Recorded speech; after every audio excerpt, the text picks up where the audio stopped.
लोग जो आंदोलन के नाम पे आगजनी कर रहे हैं, ये लोग जो पत्थरबाजी कर रहे हैं, यही तो वो लोग हैं ना जिनकी आमदनी पे आपकी सरकार ने चोट की है। ये वक्फ बोर्ड के नाम पे जो कब्जा बोर्ड चल रहा था, जो लाखों एकड़ जमीन पे सुधांशु जी कब्जा करके गरीबों के नाम पे इन्होंने कब्जा किया, उस पे मॉल बनाए, उस पे अपार्टमेंट बनाए। अब आप किसी की आमदनी पे डाका डालेंगे और फिर ये बोलेंगे कि रो भी मत। भाई उनका काम कब्जा था, वो लोग कब्जा कर रहे थे, वो लोग गरीबों की जमीन पे मॉल बना रहे थे, 5 सितारा होटल बना रहे थे, वो उनका बिजनेस था। आपने उनके अच्छे भले फैलते हुए बिजनेस को, फूलते फैलते बिजनेस को रोक दिया है अचानक। अब वो नहीं चीख मारेंगे तो कौन चीख मारेगा सुधांशु जी? हाँ देखिए, बिल्कुल मैं बताना चाहता हूं, आपने बिल्कुल सही कहा। लाखों एकड़ जमीन है आज वक्फ बोर्ड के पास। भारत का वक्फ बोर्ड भारत की सबसे अमीर संस्था नहीं है जमीन के लिहाज से, पूरे विश्व की सबसे अमीर संस्था है। पूरी दुनिया में किसी नॉन गवर्नमेंट इंस्टीट्यूशन के पास इतनी जमीन नहीं है जितनी कि भारत के दुनिया वक्फ बोर्ड के पास। इसके बावजूद मैं पूरे अदब से पूछना चाहता हूं, एक हॉस्पिटल बताएं, एक लाइब्रेरी बताएं, एक यूनिवर्सिटी बताएं, एक इस्लामिक इंस्टीट्यूशन बताएं। क्या काम इन्होंने किया गरीबों के लिए, यतीमों के लिए, अनाथों के लिए, बेवाओं के लिए, विधवाओं के लिए, तलाकशुदा महिलाओं के लिए, दिव्यांग जनों के लिए, मुस्लिम समाज के? बताएं तो कि किया क्या। लाखों एकड़ जमीन और दर्जनों उदाहरण हैं कि कहीं पर फार्म हाउस बना हुआ है, तो कहीं पर मॉल बना हुआ है, कहीं कॉमर्शियल प्रॉपर्टी बनी है। 2010 का लालू प्रसाद यादव जी का कितना वायरल हुआ वो स्टेटमेंट कि पटना में सब प्लॉटिंग वॉटिंग करके उसके ऊपर कॉलोनी बना दिया है, बहुत गड़बड़ कर रहे हैं, बहुत कड़ा कानून बनना चाहिए, वो सामने दिख रहा है। 5 स्टार होटल्स के कई उदाहरण मौजूद हैं। मगर अफसोस की बात यह है, एक अस्पताल, एक यूनिवर्सिटी, एक लाइब्रेरी, जो लोग ये ज्ञान देते थे कि राम मंदिर वाली जगह के ऊपर अस्पताल और लाइब्रेरी बननी चाहिए, मैं मुस्लिम समाज से नहीं कह रहा हूं, ये सेकुलरिस्ट, ये कम्युनिस्ट, ये जो ज्ञानदेव पाणे बन के आते थे, वो यार पूछ ही नहीं रहा कि 39 लाख एकड़ जमीन के ऊपर कोई एक भी ऐसी चीज नहीं है जो मुस्लिम समाज के लिए कल्याण करने वाली हो। कृपया ये बता दें, इससे बहुत साफ हो जाता है कि ये चंद मुट्ठी भर लोगों के हाथ में वो पूरी जमींदारी चाहिए। मैंने यह बात पार्लियामेंट में भी कही थी ऐश्वर्य जी। 1948 में जमींदारी उन्मूलन एक्ट आया जिसके द्वारा जमींदारी खत्म कर दी गई, मगर जमींदारी अगर रिवाइव की गई तो 2013 के वक्फ एक्ट के द्वारा। हम सब ने इतिहास में पढ़ा है कि गांधी जी के शिष्य थे विनोबा भावे, जिन्होंने एक भूदान आंदोलन चलाया था कि जमींदारों से को वो रिक्वेस्ट करते थे कि जमीन दान कर दो और गरीब लोगों के लिए देते थे। परंतु ये अगर आपने भारत के इतिहास में वो भूदान आंदोलन था और ये भू हड़प आंदोलन अगर सुना तो 2013 के बाद कि गरीबों की जमीन ले लो और मुट्ठी भर जमींदारों के हाथ में दे दो। तो जो मैंने बात कही थी, ये एक ईमानदारी से अपने ईमान पर यकीन रखने वाले गरीब मुसलमान के बीच जो सोच रहा है कि मैंने तो रिलीजियस फीलिंग से दी हुई है, मेरी चीज का सही उपयोग होगा, और दूसरी तरफ उसकी अमानत में खयानत करके उस जमीन के जमींदार बनने वाले कट्टरपंथी वोटों के इकलौते सौदागरों के बीच की है। तो जो मैंने पार्लियामेंट में बोला था कि एक तरफ है शराफत अली यानी एक शरीफ मुसलमान, दूसरी तरफ है शरारत खान यानी वो जो शरारत करके उसको टोटल कंट्रोल करके रखना चाहता है। और एक पॉइंट और कह देना चाहता हूं, किसी भी बड़े से बड़े मुस्लिम देश में ऐसा कोई वक्फ में प्रावधान नहीं है जो यहां पर है। ना सऊदी अरेबिया में जो इस्लाम की जन्मस्थली है, ना इंडोनेशिया में जो सबसे बड़ा मुस्लिम देश है, ना टर्की में जो खलीफत की सीट रही है, ना आईएसआईएस के इलाके वाले इराक और सीरिया में, ना पाकिस्तान और बांग्लादेश में।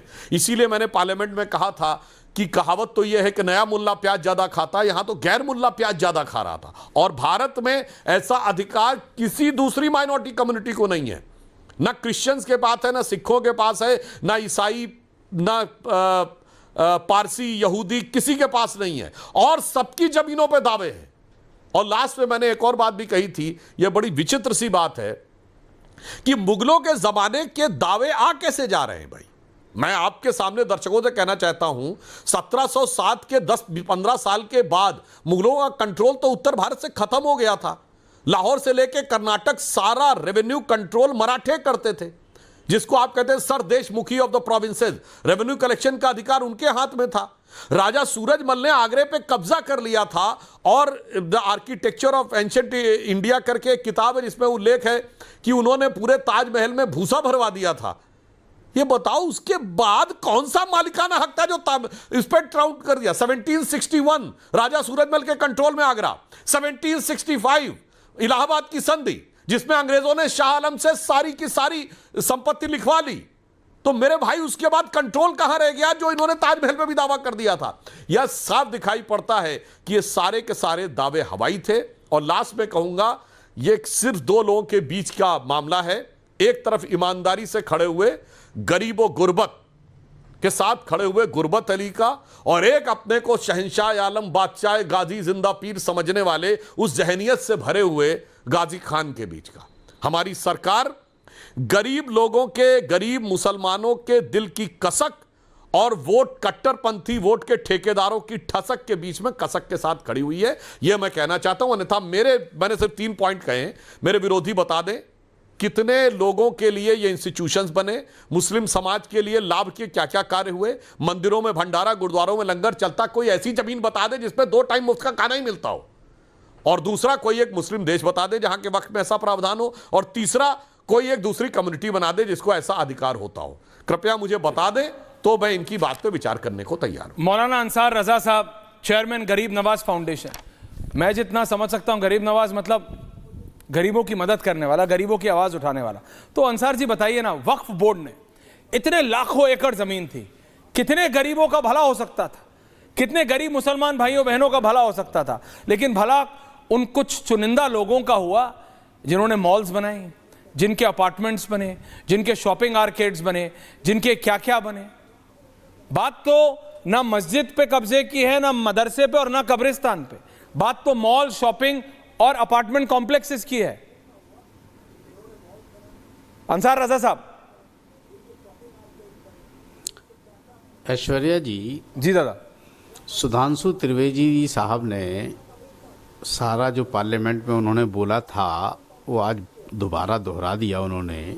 अच्छी चीज़ है, लेकिन मैं एक बात नहीं समझ पा रहा हूँ कि मुसलमानों की इतनी फिक्र जो जाग गई है बीजेपी के अंदर, ये तो बड़ा मतलब खुशी की बात है कि कम से कम भाजपा मुसलमानों के बारे में सोच रही है। तो सुधांशु त्रिवेदी जी ने तुर्की में गिना दिया, इंडोनेशिया में गिना दिया, अच्छी चीज़ है। मुझे सिर्फ इतना बताइए, अगर किसी आदमी ने वक्फ की ज़मीन पर कोई भी अपने फ़ायदे की चीज़ बनाई है तो गवर्नमेंट उससे खाली करेगी, यही उसका मकसद जहाँ तक हम लोग समझ पा रहे हैं। तो क्या मुंबई में जो अंबानी का महल बना हुआ है वो भी हवाले किया जाएगा ना मुसलमानों के, या नहीं किया जाएगा? वो भी तो वक्फी ज़मीन है। उसमें कोई प्रावधान आया है क्या इसमें पार्लियामेंट में जो आप लोगों ने अमेंडमेंट किया है? क्या अंबानी का वो महल खाली करवाया जाएगा? और जो आपने कहा था कि जो इस तरह की कब्जा करेगा वो 2 साल के लिए जेल जाएगा और ऐसा सज़ा होगी कि उसमें बेल नहीं होगी, तो क्या अंबानी जी को भी जेल भेजा जाएगा?